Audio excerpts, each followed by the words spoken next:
Welcome to Tall Tales. Today I'll be reading The Silent Surrender by Darvico Ulmeli. The woman awoke, her eyes darting open to impenetrable darkness, a black void that offered no solace or familiarity.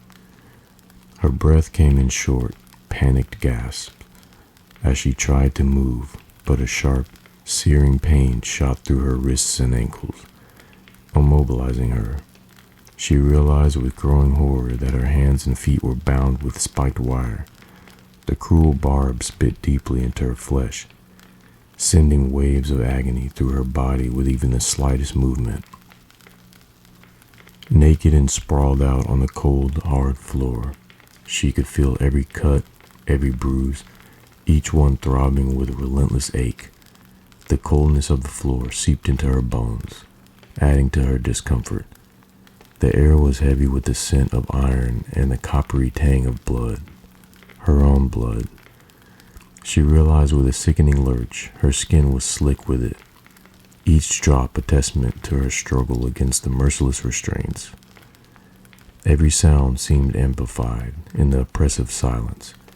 The ragged rasp of her breathing, the faint drip of blood hitting the floor, her heart pounding in her chest, each beat echoing in her ears like a drum.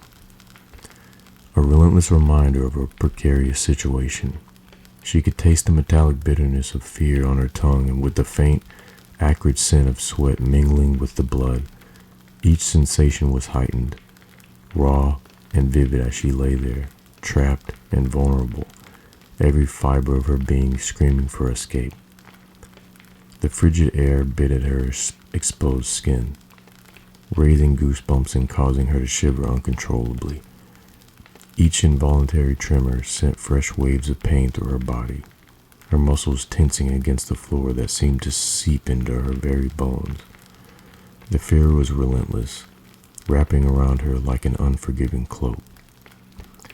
Bugs crawled over her bloodied skin, their tiny legs tickling her most horrifyingly.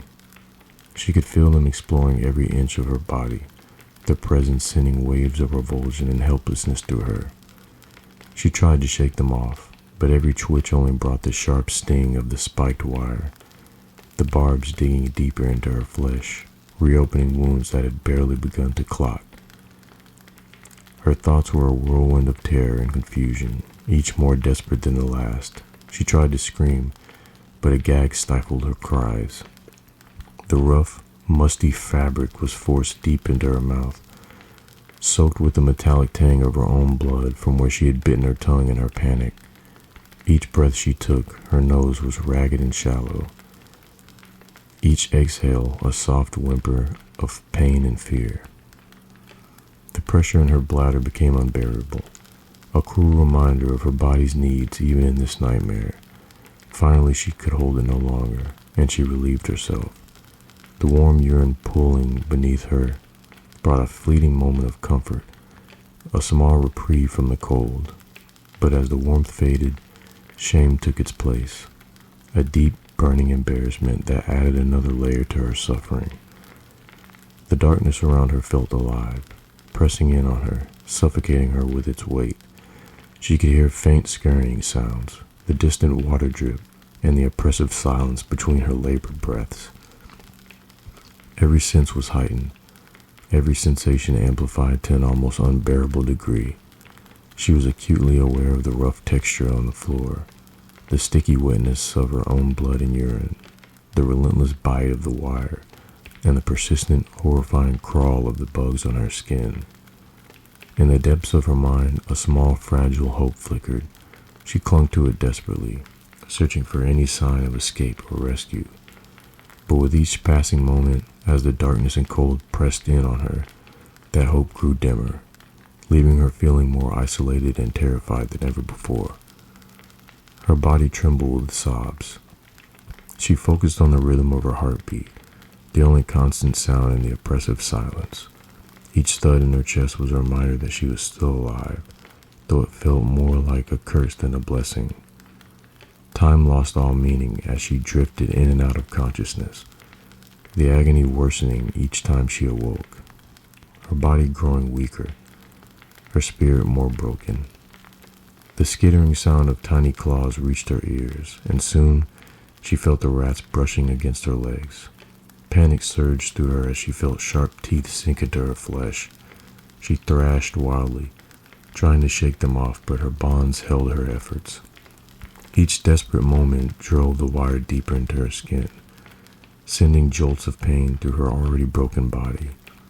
Tears streamed down her face as she sobbed uncontrollably, her cries muffled, her strength waning with each passing second. Exhausted and defeated, she eventually lay limp, unable to fight any longer. The rats were relentless, their biting and clawing a constant torment. Despair gnawed at her, eroding what little will to survive she had left. The silence around her seemed to mock her isolation and helplessness, every nerve in her body screaming in protest. Her once sharp senses were dulled by the relentless onslaught of pain and fear. Acceptance began to wash over her, a numbing wave that dulled the terror and the pain. She surrendered to her fate. The struggle over, the battle lost. The darkness that had once been her enemy now seemed almost comforting, a promise of an end to her suffering. Her sobs quieted, her tears slowing as she let go of the fight. Her body and mind too shattered to continue. In those final moments, she felt a strange, almost peaceful detachment. The rats, the wire, and the cold floor faded into the background as her mind drifted away. She found herself floating in a void, free from the pain, the fear, the relentless torment. Her heartbeat, once a reminder of her cursed existence, now became a gentle lullaby, leading her into the embrace of the darkness. And in that darkness, she found a semblance of peace, a respite from the agony that had been her reality. She was free, in the only way she could be, having surrendered to the inevitable and found solace in accepting her fate. As the hours dragged on, her vision dimmed, and the pain became a distant echo. She no longer had the strength to struggle, her body and mind surrendering to the void. The oppressive darkness seemed to close in around her, a heavy blanket of despair that she could no longer fight. Through this suffocating blackness, a door creaked open. A thin sliver of yellow light sliced through the dark, casting a dim, eerie glow over the room.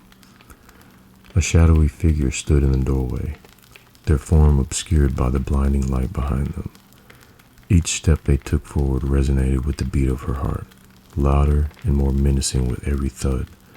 She tried to cry out, to beg for mercy, but the gag stifled her voice, reducing her pleas to muffled whimpers. The shadow loomed over her, a cold touch against her neck that sent a shiver down her spine.